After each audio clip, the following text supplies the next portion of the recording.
You've hit Beltline Construction, brought to you by Calvin College Media Production. Here's your host, Grand Rapids personal trainer, Mighty Joe.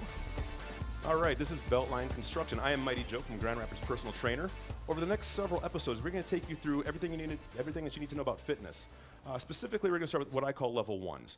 There are people who don't have a fitness habit yet, and they try different exercise plans, and they're never really sure which one to go with first. So they keep jumping from ship to ship, and they never really get anywhere. So we're going to take the level one approach and help you establish the fitness habit. We're going to really stick with practical advice, things that make a difference for you for your fitness goals, whether you want to get bigger, faster, stronger, have better sports performance, whatever it is. Fitness is going to happen as a side effect of doing things right. But again, this is an emphasis on practical, so that this is not random workouts. I will often say that random workouts and random efforts produce random results. And right now, we want to make sure we have measurable things. We want to quantify what we're doing. We want to have good effort to get us in a specific direction. Moving on around, really, our first fitness goal is to establish a sort of a fitness baseline volume. We don't want to just go like on week one and week two sit there and do nothing. We need to establish some sort of level of consistency. And what this is going to do, it's going to give you something that you can measure. If all you have is 3 hours a week available to exercise, well then 3 hours is going to have to work, but we're going to have to increase the intensity so that way you get more out of it. Ideally, you're going to get 5 to 7 hours a week. A lot of research shows that people who have the best fitness results and they're happiest with all the markers of fitness, the way they look, the way they feel, they get between 5 and 7 hours every week of intentional exercise.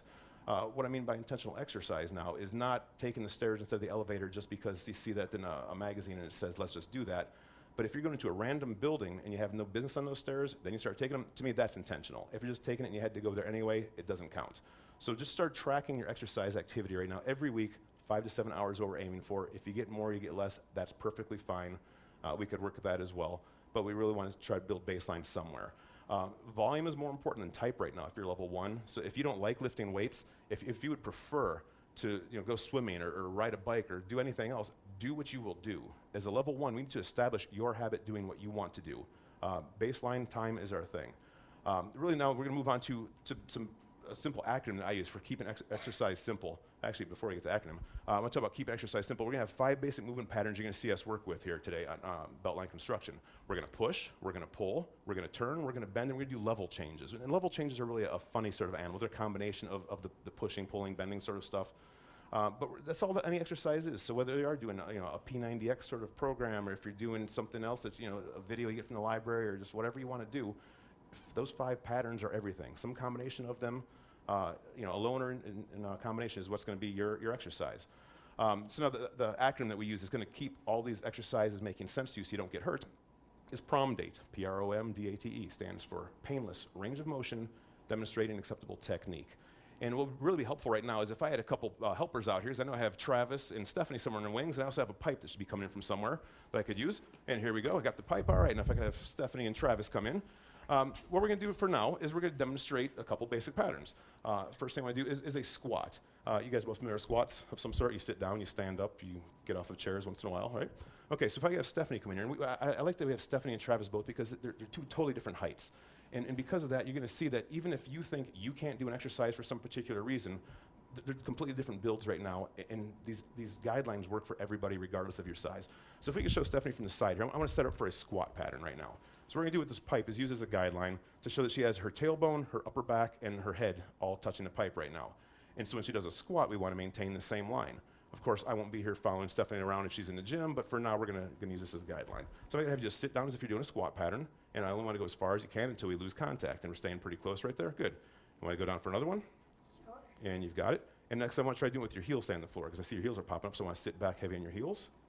And we're sitting down. And right here, we're starting to hit a limiting factor, because you see, if you can tell that she's starting to either pop her head back or move her back forward.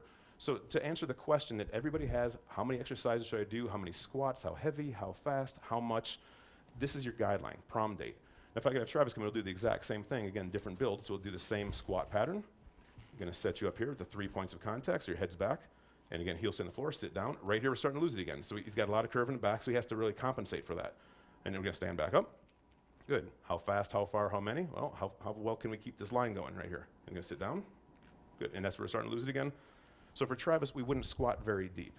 We'd want to try to stay in a shorter range of motion, and since we can't use full range of motion as our really our variable that we're training with, we need to go with either heavy or load or maybe more speed, something he can control within that range right there. Moving on from there, we could use a lunge. So if I could have Travis, since you're here already, and you're warmed up from this last exercise, you don't have to set up for a lunge. So have you face forward and just do a split squat stance right now if you could. And if you can see from the front, we've got his ankle, his knee, his hip, and his shoulder all in a line. And so as he goes down through a lunge, we're going to maintain that same position. I'm going to stand back up, and this is a lunge. This is how we do it. So again, we just lower yourself down and stand up, please. And that's the lunge. So how many can you do? Well, until you lose that pattern, right? That's kind of the thing. Want to try the same thing here too? Sure. All right.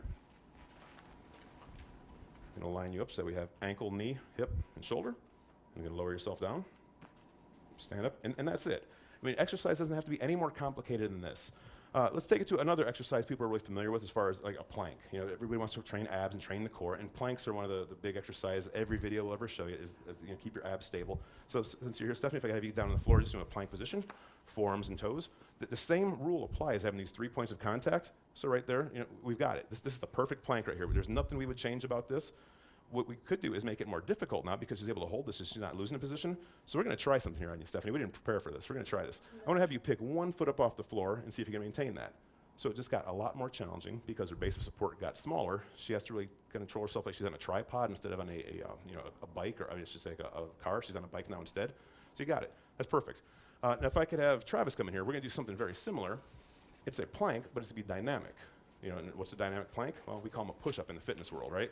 So I'm going to have you do the same thing. So I want you to get into a push-up position now. So hands on the floor, starting there. And you're going to put the pipe here across your back so we can see these 3 points of contact. And you're going to lower yourself down. And coming right back up. And that's it. So you can see that, and you can follow through a couple more of these if you can. You see he's leading with his chest, not with his chin. Something people like to do a lot of times when they do push-ups is they really lead with their chin. And I always call it the chicken cluck technique, is that when they're pushing their chin forward. Just want to lead with the chest. Keep everything nice and tall. I'm going to bring the pipe back here to you again so we can see. Looking good, and that's it. You're good with that one right there. Really, that's what exercise is. So if you're looking for something more complicated, you're probably in the wrong place. But if you want to keep exercise simple, whether you're biking, walking, sitting there at your desk in class or at the office, pay attention to where your head is relative to your back, and that's movement. That's exercise really right there. The homework assignment we have now, between now and the next show, is I want you to pay attention to what you're doing. I want your movements to be something that doesn't just go all day long without being noticed. I want you to think. When you're sitting, you know, where am I? Am I crouching over? Am I hunched over like I'm at the computer or at the car? A lot of people call it spectator's posture, where chin's all forward, or I call it Jay Leno posture, if you remember who Jay Leno is, of course. And that's really the homework assignment for this week. Pay attention to what you're doing. We're going to come back again next time with a lot more specifics as far as the kinds of exercises you should be doing, how often, how to really get specific with your program. But right now, just accumulate some volume, have a lot of fun, and we're going to sign off from Beltline Construction. I'm Mighty Joe. Till next time, train like you mean it.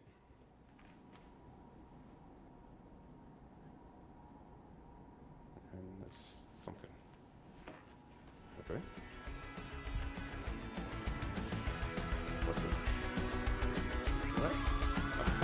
That was your fist bump. That was your fist bump.